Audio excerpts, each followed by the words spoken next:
Hi everyone, here we've got OPPO A52 and let me show you how to change wallpaper on this device. So first of all, let's get into the settings. Then let's scroll down and find home screen and wallpaper. Here we've got some options, but let's go to set wallpaper.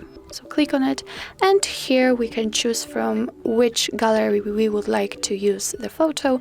We can use static wallpapers, live wallpapers, or photos that are currently in your device's memory. Let me, for example, choose live photos, and let me pick, for example, this one.